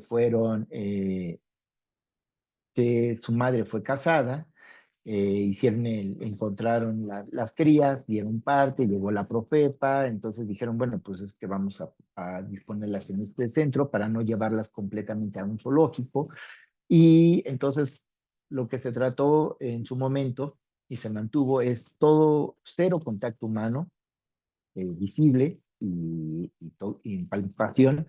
Y lo que sí se tenía era obviamente, pues se escuchaban los ruidos y las voces de los seres humanos, pero nunca un contacto. Y así los animales crecieron, los dos crecieron. Eh, Al final de este proceso, cuando ya se pensó que ya eran suficientemente grandes y para terminar con el programa tenían que ser liberados en vida silvestre, porque la idea nunca fue mantenerlos en cautiverio, era pasar la gran prueba de que estos animales podían cazar. Hay una cosa importante que ya no les comenté, es que conforme iban creciendo, les fueron suministrando siempre comida, alimento silvestre. Nunca le dieron pollo ni nada, nada de ganado, sino todos fueron animales silvestres. En su momento, unos pedazos de carne, ya posteriormente fueron creciendo, pues animales vivos, de talla chica, luego mediana, y al finalmente liberaron pecarís, y ellos pudieron cazar sin problemas pecarís. Entonces, pues si ya puedes cazar un pecarí, pues entonces en vida silvestre podrías estar cazando también de la misma manera. Y es así, se liberaron estos jaguares, se les puso un collar con GPS satelital, se les siguió alrededor de un año y medio con excelentes resultados y bueno, pues ahí fue esa experiencia y se fueron a la península de Yucatán. Otro de los grandes problemas que tenemos ahora con todo este tema del desarrollo de la infraestructura carretera, como vemos aquí, construimos más carreteras o más vías férreas, son escenarios que vemos en las dos imágenes. Vemos animales que en el caso de abajo vemos una imagen de un tapir y es en la región de Calakmul. Y en el lado derecho lo que nosotros estamos viendo es en la Riviera Maya, en la zona que va de Tulum hacia Cancún, en esa zona, en esa carretera, pues constantemente hay atropellamientos, ¿no? Y hay, bueno, atropellamientos y colisiones y con las pérdidas de jaguares, machos, hembras, que eso implica, ¿no? Entonces, se están haciendo diferentes acciones. Una de esas acciones es poner pasos de fauna silvestre, ¿no? En aquellas zonas donde se pueden ubicar pasos, ya sea inferiores, como el que vemos aquí, o superiores, pues se están haciendo esas modificaciones para revertir el impacto y el efecto que tiene la carretera. La otra es utilizar la señalética, como ustedes aquí la ven, también es una parte de Chiapas, donde dice despacio, cruce de jaguares, o hay otros que ponen cruce de fauna silvestre. Ahí ya es un tema de educación, pues la gente, pues al parecer, ven el letrero, lo leen y le aceleran. Entonces, es todo un tema que tiene que ver y que indudablemente tiene que ver con temas de educación, ¿no? Y estos pasos de fauna, básicamente lo que nos van a estar proporcionando es esa capacidad de restablecer la conectividad en el paisaje que la interrumpe una carretera, ¿no? Si bien ustedes van a decir, bueno, pero pues los animales pueden pasar arriba de la carretera, sí, con el riesgo de que los puedan atropellar. Y no nada más el atropellamiento, que es una pérdida importante desde el punto de vista de biodiversidad, sino que también potencialmente puede haber un problema, un deceso por las personas que iban conduciendo, ¿no? Entonces, la idea es que con los pasos de fauna se favorezca, se restablezca la conectividad en el paisaje, pero por el otro lado, desde el punto de vista humano, pues evitar que se tengan accidentes. En este mismo tema, educación, pues hemos impulsado en la Alianza Nacional para la Conservación una serie de actividades. Estas son actividades muy, muy locales. Por ejemplo, podemos ver en la región de Cozalá, en Sinaloa, hacen un festival relacionado con jaguar y con eventos, bailes, cánticos, etcétera, ¿no? O sea, la idea es de que la población esté en contacto y que sepa qué es lo que sucede con el jaguar, sus presas y su hábitat. Lo mismo que sucede en el lado izquierdo, en la región de Tlatelolco, en la Ciudad de México, también se hacen, te proyectan imágenes, esto ya es de hace varios años, precisamente como para que la población en general, que no estamos, los que vivimos en la ciudad, que no estamos en contacto con la fauna silvestre y en especial con el jaguar, veamos la importancia que tiene esta especie. Eh, y no nada más la especie, sino la biodiversidad y el hábitat que tiene. Se hacen diferentes cosas, diferentes actividades, manuales, pláticas, informativas, se trabajan en diferentes pláticas, en fin, hacemos diferentes cosas. La idea es poder incidir en mayor número de niños, de personas, de la población mexicana en general. Una de las partes importantes también es esta colaboración internacional. Recordemos que el jaguar se distribuye desde el norte de México hasta el norte de Argentina. Entonces, publicaciones que hacemos de manera conjunta, donde vemos cómo está la situación del jaguar en todo su área de distribución. Hicimos hace varios años el primer simposio internacional de ecología y conservación del jaguar. con la participación de 28 expertos de jaguar de diferentes partes de Latinoamérica. Y próximamente vamos a tener un segundo simposio internacional de jaguar y otros felinos, precisamente para ir viendo y compartiendo esas experiencias que tenemos y que aplicamos en maneras locales o regionales del país, pero que las podemos nosotros también sociabilizar en otras regiones del continente americano. Otro de los puntos, que estos ya son como de los puntos que quisiera ir ya finalizando la plática, de las líneas de investigación. Todavía falta mucho por conocer sobre aspectos genéticos. Este es un trabajo excelente, que es un trabajo de doctorado de La Rueda, donde ella tomó muestras de jaguares de diferentes zoológicos de México y vio cómo era la diversidad genética. Eh, pues encuentra, pues obviamente que hay una proporción básica, encuentra tres grupos muy marcados de dónde provienen esos jaguares, y eso está pensado, y seguramente los médicos veterinarios son los que ahorita ya han de estar ahí pensando, es básicamente para evitar la consanguinidad. Y si tenemos que cruzar, pues que hacer manejo entre individuos de zoológico, los que sean individuos lo más emparentados, o bueno, no emparentados, sino de la región, lo más cercanos. Es decir, si tengo un jaguar de Quintana Roo, pues que sea un jaguar de Campeche, no que sea un jaguar de Sinaloa, porque obviamente de manera natural esos cruces no se dan. Entonces es como para hacer ese banco genético bien importante que es para la conservación.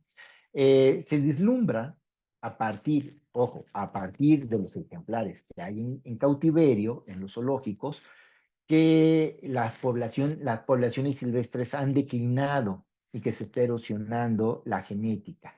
Sin embargo, reitero, esto y en el artículo lo mencionan, esto es a partir de la información que se tienen de los animales de zoológico, tomando en cuenta que este es como si fuera una subpoblación representativa de la vida silvestre, lo cual tiene sus asegúnes. Y a diferencia de lo que hicieron nuestros colegas en Sudamérica, donde ellos hicieron una evaluación genética de ver la diversidad genética de las poblaciones de jaguar, principalmente la región de la Amazonia, que es la que tiene la mayor población de jaguares en todo el continente americano. Y básicamente lo que ahí tenemos son unas regiones en los colores verde, rojo, anaranjado y azul. La parte más importante es la parte verde, la que tiene mayor diversidad, y con ello establecen ellos esa línea base. Eso, por ejemplo, es uno de los trabajos que sería bueno poder hacer en vida silvestre para México o la región de México y Centroamérica, ¿no? Que todavía queda. Que bueno, aquí vemos que el trabajo para la parte de la modelación eh, abarcaron Centroamérica y hasta parece Guatemala. Sin embargo, realmente el trabajo está enfocado hacia la parte de Sudamérica. Entonces, este es un buen punto, buen tema que podría ser utilizado para un estudio de posgrado, principalmente para un tema de doctorado, que le haría bien.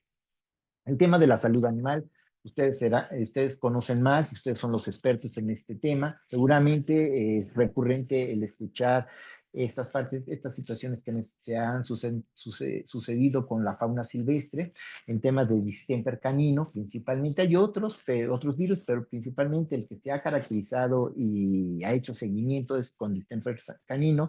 Tenemos en el Serengeti, llega el distemper precisamente de los perros, se queda y se contagian cánidos silvestres.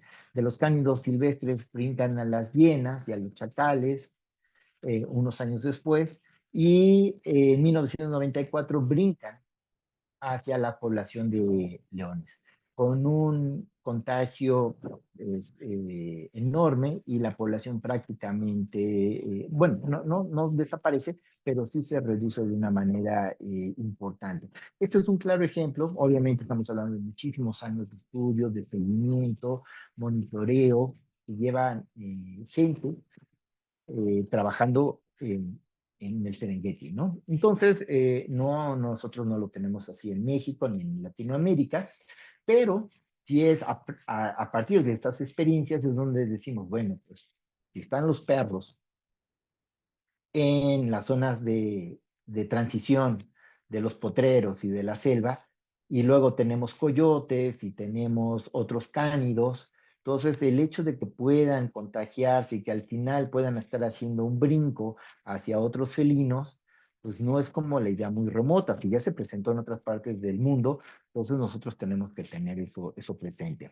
Ya esto es un trabajo, se han hecho muchos trabajos en México, ahorita no se los puse, pero este es uno de los trabajos pioneros que se hicieron, estamos hablando del 2008, ya hace sus años, donde se da la primera evidencia de distemper canino en Brasil, en animales silvestres, en felinos silvestres en Brasil, ¿no? 2008.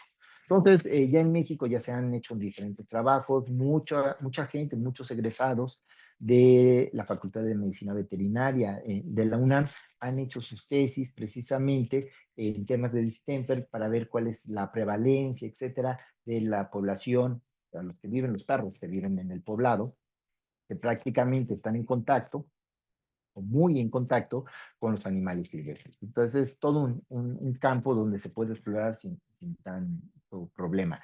Bueno, obviamente todo esto que les platiqué, pues tiene que ver con el financiamiento y con el apoyo de muchísimas instituciones académicas, instituciones de financiamiento, y bueno, obviamente es gracias a todas estas instancias, instituciones, es que podemos seguir haciendo los trabajos, ¿no? Y bueno, ya no me quiero extender muchísimo más. Les doy las gracias, muchísimas gracias, Oscar, Noé, al resto del comité organizador y a todos ustedes por su presencia. Y bueno, quedamos aquí abiertos a preguntas, a todos observaciones que tengan. Y gracias. Sí, muchas gracias, Elliot, por esta excelente conferencia, muy ilustrativa y así como justamente con bastante información. Sí hay preguntas. De hecho, Erika Muñoz menciona que si tienen algún programa de educación ambiental, pero bueno, ya lo mencionaste en una parte, el final, en alguna de las acciones con los ganaderos, que si hay algún trabajo de educación para la conservación con ganaderos en las zonas que están trabajando. Sí, bueno, primero, en relación a los programas de educación ambiental, tenemos Ujú, gente que se ha dedicado a ujú, cuestiones netamente de educación ambiental y si alguno de los presentes o si saben de alguien que le interese el tema, pues se pueden comunicar, o sea, me pueden escribir y yo los mando a las personas del grupo de la alianza que se encargan de los temas de comunicación y de divulgación, ¿no? Ese es un tema. La otra es que si nosotros hacemos ya de manera muy local, por ejemplo, nosotros, me refiero a los que estamos trabajando en la península de Yucatán, en el sur de Campeche y Quintana Roo, tenemos acercamientos con ganaderos. Ahí el tema es que no son tanto ganaderos, o sea, son pobladores que hacen agricultura y que tienen sus, sus 5 vacas, ¿no? Y ujú, unas cuantos borregos, pero no los cuidan. Entonces, como tal, no hay esa cultura. Pero sí, como son, como sabemos que son una parte clave para la conservación de la biodiversidad, sí tenemos, tratamos de mantener pláticas con ellos, darles infografías, darles material, un material muy sencillo para que lo puedan. Y luego en las asambleas ejidales, que ese es otro tema que se me olvidó ujú, comentarles, eh, ven que en nuestro México, pues mucho de las áreas de conservación están en ejidos o en áreas comuneros, ¿no?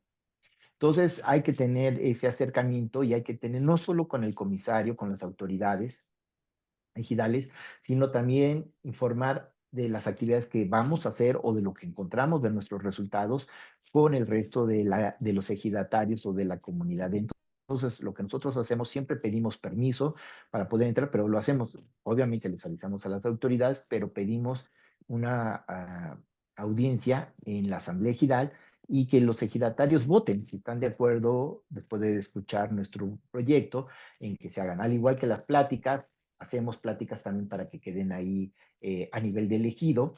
Eh, esa es.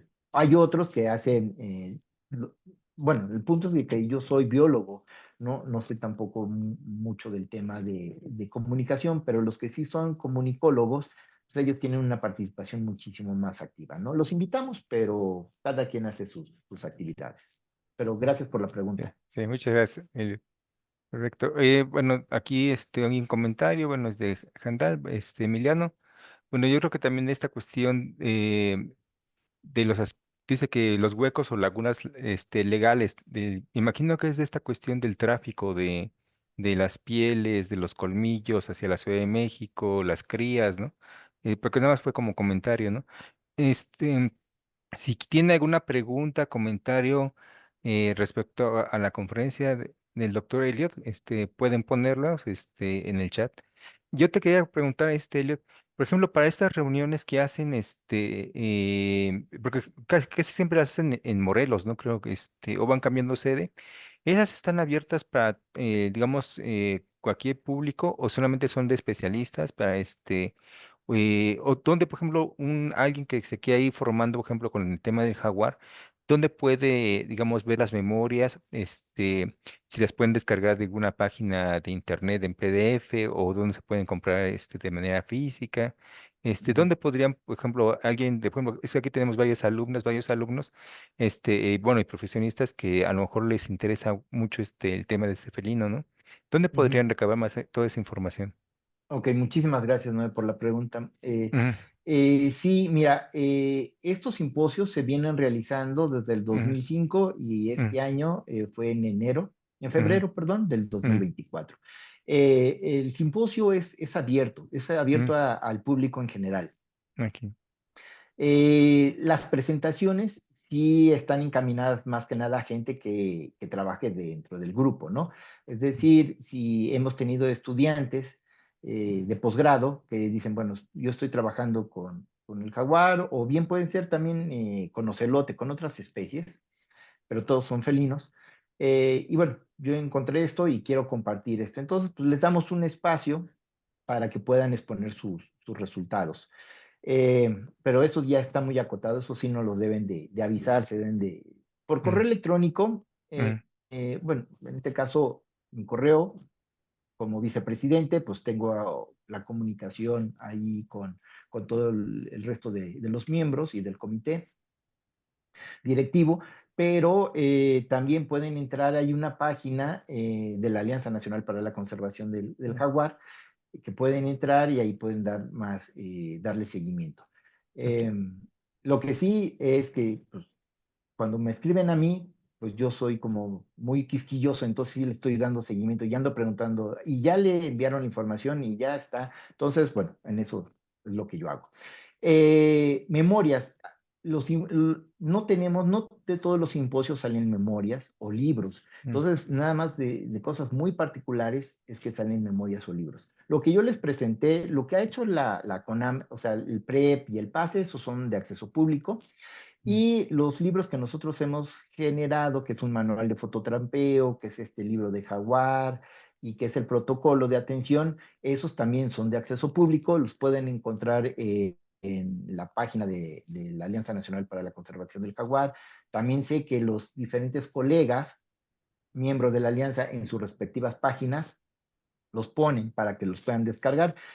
La ujú, otra también, si quieren, me pueden escribir, me dicen qué es lo que quieren de estos libros y yo se los puedo enviar sin ningún problema, ¿no? O sea, la idea ok. es que tengamos la información más accesible hacia todos los usuarios. Perfecto. Muchas gracias, Elliot. Muy correcto. Mira, aquí el doctor Oscar dice, doctor, para los alumnos interesados de todos esos temas de tesis de licenciatura y posgrado, incluso voluntarios. Bueno, si se pueden, si le pueden escribir directamente, Elliot, si te pueden escribir. Por ejemplo, Sí, por supuesto, con sí, toda por la confianza ejemplo, me pueden escribir si quieren mm, hacer... aquí, bueno, aquí hay varias cosas, nada más para mm, aclarar. Me pueden escribir y yo los puedo canalizar. Le dije que yo tengo un proyecto con el doctor Gerardo Ceballos en el sur de Campeche y Quintana Roo. Si mm, quieren hacer algo en esa región donde trabajamos, sea, en el proyecto en el que yo estoy, pues bienvenidos y vemos fechas, etcétera, ¿no? Y pueden trabajar. Pero hay gente trabajando en Sonora, en Nayarit, en diferentes partes de México donde hay jaguar. Entonces, Oaxaca, Chiapas, tanto en áreas naturales protegidas, estatales, federales, como fuera de áreas. Entonces, también luego nos dicen, no, es que yo soy de Guerrero. Ah, bueno, hay gente, Fernando Ruiz, él trabaja en la Sierra de Chilpancingo, ¿no? Entonces, pues los canalizamos con gente que trabaja con colegas que están trabajando en la región o en el estado donde es la persona que quiere hacer esta actividad, ¿no? Ah, perfecto. Sí, entonces muy bien. Entonces, todas y todos los interesados, pues bueno, pues le pueden escribir el correo al doctor Elliot para que puedan tener esta información y los contactos. Sí, sí, de hecho, incluso mencionaba, ¿no? De tanto licenciatura, posgrado, o si aceptan pasantías o voluntariados, ¿no? También, por ejemplo, en algún momento, ¿no? Y si quieran apoyar. Acá Andal Emiliano Sí, menciona, en México hay diferentes tipos de jaguar. Yo creo que han de ser como subespecies, yo creo, ¿no? Tengo entendido que en América hay varias, ¿no? Bueno, sí, sí. exacto. Ujú. Exacto, ¿no? Buena pregunta es, tenemos básicamente, hay un libro que ya tiene sus años, de 1981, se llama Mammal of the North America de Hall, y que él presenta una serie de subespecies. Pero ya ay, ahorita se me fue. Eh, eh, Ese es en el 81. Por el 2010, más o menos, hicieron estudios de genética, hablando de estos estudios de genética, y se identifican que hay prácticamente dos grandes grupos. El grupo que viene de Sudamérica y el grupo de Centroamérica y México, ¿no? Toda esta parte, ¿no? O sea, que del Darién hacia abajo y hacia arriba. Entonces, pues prácticamente, pues eso viene como hecha abajo toda esta parte de la subespecie. Pero pues sigue habiendo autores que quieren mantener las subespecies. Lo que sí nosotros observamos es que cambia el patrón de motas y de coloración. Hay algunos jaguares en algunas partes de México que tienen un color más anaranjado y otros más amarillo, o un color un poco ocre.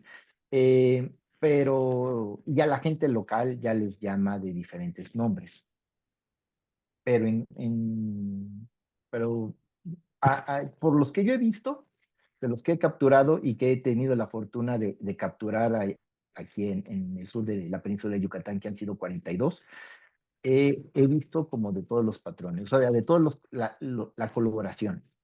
Ujú. Entonces, muy naranjas y otros como muy pálidos. Entonces, no podría decir. Lo que sí es un punto importante es que pues, los diferentes medios nos hacen pensar que el término pantera, ¿no? Sea que es puede ser el pantera puede ser cualquier gran felino, puede ser un tigre, puede ser un leopardo o bien puede ser un jaguar, pero melánico. Entonces, lo que sí es que en América únicamente tenemos jaguares melánicos, una pantera, en Sudamérica. No hay, no hay registros ni fotografías de jaguares del Darién, o sea, de Panamá hacia arriba, no se tiene. En vida silvestre, en zoológicos, pues ahí sí, pero obviamente el zoológico dice que este animal viene de Venezuela o viene de Brasil, etcétera. Pero en vida silvestre sí hay jaguares melánicos en Sudamérica. Perfecto, muchas gracias, Elliot. Sí, de hecho, justamente con ese tema de los jaguares melánicos, y ves que, bueno, que realmente muchos zoológicos son como como atractivo de repente. Bueno, que realmente el jaguar pinto es súper hermoso. O sea, el jaguar melánico también es muy llamativo, pero sí, o sea, se tiene esa costumbre, ¿no? Entonces, pues ahí yo creo que en el trabajo de la doctora que encontró también este es el linaje, ¿no? De los jaguares que son del Darién para abajo, ¿no? Que están presentes en los zoológicos como tal. Y sí. Sí, Exacto, nada más aquí nada más puntualizo algo, no, ella no consideró, no tomó en cuenta los jaguares que se conocía que venían de Sudamérica. Ah, ok, ok, perfecto. Sí, precisamente con la finalidad de que, pues obviamente ese sí iba a marcar que hay una gran diversidad porque era de otra región. O de Ujú. entrada, si es un melánico, pues no, porque ya sabemos que no tenemos en México melánicos, sino eran todos en esta con Pilar Rueda, la doctora Pilar Rueda, su estudio lo hizo en únicamente jaguares, que se conocía el origen en México. Ah, ok, perfecto. Ujú. Muy bien, gracias. Bueno, dicen, a ver, acá está. Bueno, muchas felicitaciones, por parte del doctor Gracias. Oscar también. Emiliano dice, ¿dónde puedo conseguir este libro o alguno de los libros de las subespecies? Me imagino que el libro del Hall. Arturo Luna dice, excelente charla. ¿Qué opinas del tétrico asunto de irregularidades? Del proyecto Tren Maya, ¿no? Respecto a la conservación del jaguar.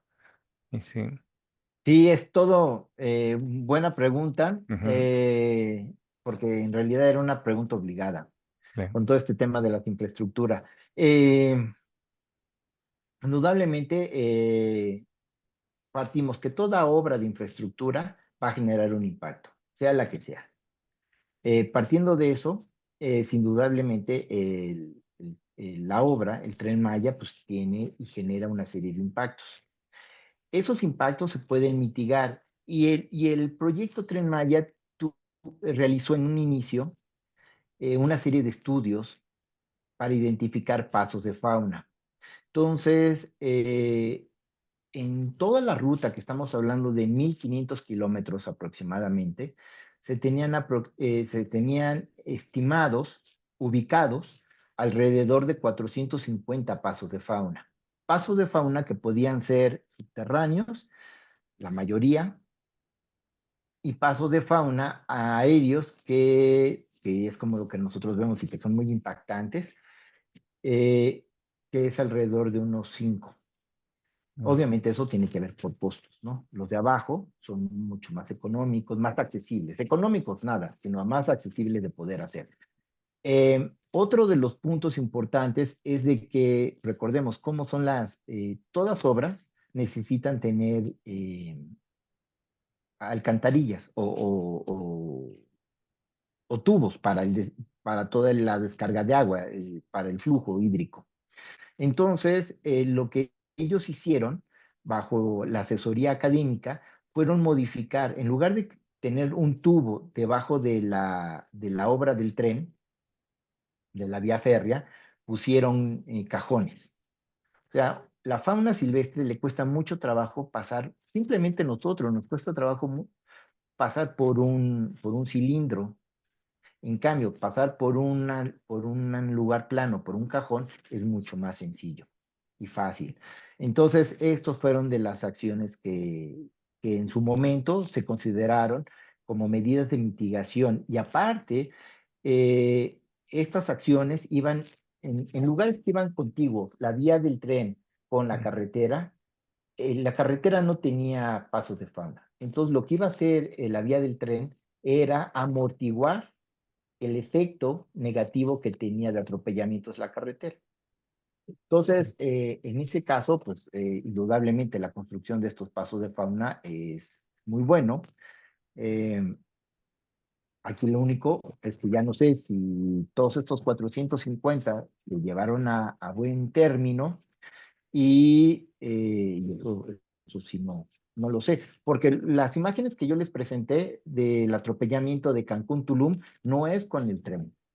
Eso es simplemente la carretera y eso tenemos casos en los últimos 15 años de cotidianamente, no digo diario, pero con una alta frecuencia de atropellamientos. Y entonces están buscando las posibles soluciones. Entonces, con los pasos de fauna también se iba a promover la conectividad. Entonces, no estoy diciendo, no estoy a favor de una obra, sino simplemente estoy comentando de que dentro de la obra, en el diseño original, se tenía pensado medidas de mitigación ambiental y que iban a promover la continuidad de la fauna silvestre a lo largo de ambos lados de la vía, ¿no? Para que no lo fragmentara. Ahí sí desconozco si se hicieron, porque en su momento iba a ser la obra con el mayor número de pasos de fauna en todo el continente americano. O sea, mm, 450 en 1500 kilómetros. O sea, mucho. claro, claro. Sí, ojalá que sí hayan quedado esos 450. Ok. Sí, de hecho, bueno, aquí bueno, más felicitaciones, dice muchas gracias por Gracias. la conferencia, y sí, y bueno, realmente, no sé si tienen más preguntas, comentarios. Realmente, como dices, Sebastián, que todo ese panorama que nos diste y los futuros proyectos que se pueden hacer, ¿no? Hace poco también vi esta cuestión mencionabas, ¿no? Este conflicto o más bien cambiar a esa convivencia, ¿no? Porque en realidad, al final del día, tenemos que ver cómo coexistir con el jaguar y con todas las especies que están dentro de los ecosistemas en el que él vive. Y también esta situación de que, por ejemplo, me enteré de unos artículos de la depredación de jaguar, no tanto hacia el ganado, pero sí hacia los perros domésticos, ¿no? Los perros que son incluso, que viven en la calle y que hay jaguares que como que se especializan, como que, pues el perro realmente es un rival más débil que con la fuerza Ujú. que tiene el jaguar y que le genera menor, digamos, este conflicto de cazarlo que una vaca grande, ¿no? O, por ejemplo, un caballo, ¿no? Pero también como nos, que nos platicaba sobre el Serengeti, ¿no? O sea, la transmisión de enfermedades entre parvovirus, rabias, el mintos, todo así, de los perros domésticos hacia los jaguares, pues ahí sería mucho más marcado, ¿no? Tú, en las zonas donde están trabajando, ¿te ha tocado, conocer casos de depredación de perros, digamos así, por parte de jaguares? Sí, sí, es un caso muy frecuente. Por ejemplo, no Mm, es en el área donde yo trabajo, pero ujú, en la zona de donde les mostré que había estas de atropellamiento, que es toda esa zona de la Riviera Maya, donde hay también complejos hoteleros. Los ujú, complejos hoteleros lo que ellos tienen es que la parte del hotel y todos los servicios lo tienen pegado a la playa o allá a la costa. ujú, Pero luego tienen ellos una franja muy importante de selva y esta selva está bien conservada. ujú, Entonces lo que hacen los jaguares es que pues brincan, o sea, no brincan, atraviesan la carretera por fauna, porque como está conservado, pues las presas ahí hay presas, entonces pues ahí se quedan y luego ya pues, de nuevo se regresan y ya de nuevo pues ahí puede ser que los atropellen. Pero en algunos lugares, en algunos hoteles, pues obviamente tienen perros. Y esos no son perros de guardia, sino perros ahí nada más de compañía. Entonces ahí ya han reportado la presencia de perros. Ese es uno. Ya, ahora sí, propiamente en el sitio donde yo trabajo, es que pues, la gente vive en el poblado, pero va a su ranchito, a donde van a tener su potrero y etcétera, ¿no? Ahí se queda. Pues ya lo que sí me han platicado es que luego escuchan en la noche el ruido del rugir de un jaguar y el perro, pues por curiosidad generalmente, en lugar de que haga a la inversa, de que se asuste, pues entra a la selva y ya ahí es donde sí ya es la depredación, ujú. lo Ah, ok. mata. Sí, la gente local dice que la carne de perro es más rica y que entonces que ya una vez, bueno, rica en el sentido de que ya una vez que un jaguar ya depredó un perro, como que va a ser más frecuente la depredación. Eso es lo que dice la gente. A mí no me Mm, consta claro. y tampoco lo he visto. Ah, ok. Sí, ahí, gracias, Elliot. También Emiliana pregunta, dice, ¿Jaguar llega a cazar a otros felinos silvestres? Eh, en el sentido de cazar como fuente de alimento, no, sino para delimitar áreas de territorio. Por poner un ejemplo, si hay conflicto, o quitemos esta parte de conflicto, con territorialidad con otros jaguares. Entonces, si se pelean, uno puede, o sea, pueden salir malheridos ambos, o uno puede salir malherido, o uno puede salir hasta mal y muere, ¿no? O pumas. Los pumas son mucho más pequeños en esta parte del país, me refiero a la península de Yucatán. Entonces, cuando ya un puma percibe la presencia de un jaguar, generalmente, pues por anécdotas de la gente y avistamientos en la noche, pues se ve que los jaguares huyen, ¿no? O sea, como que con tal no hay Mm, ese enfrentamiento, porque es muy grande un jaguar. Eh, pero sí, indudablemente, yo sí estoy convencido de que si está ahí el jaguar y sorprende a un ocelote, y si el ocelote no se da la fuga, pues lo atrapa, o sea, y lo mata, pero no tanto es como para que se lo coma, ¿no? Porque generalmente come los herbívoros. Créesele. Perfecto. No sé si tienen más preguntas o comentarios. Bueno, si no hay más preguntas o comentarios, bueno, te agradecemos mucho por la excelente conferencia, Elliot. Siempre es un gusto escucharte, siempre contigo aprendemos y seguimos aprendiendo más cosas. Pues estaremos en contacto contigo, Elliot. Te mandaré tu constancia vía correo. De hecho, si dejas de compartir, te muestro Ah, tu sí, constancia para que ahorita deja de sí. compartir tu constancia. Acá está. Acá está. Acá está. Tantito, acá está.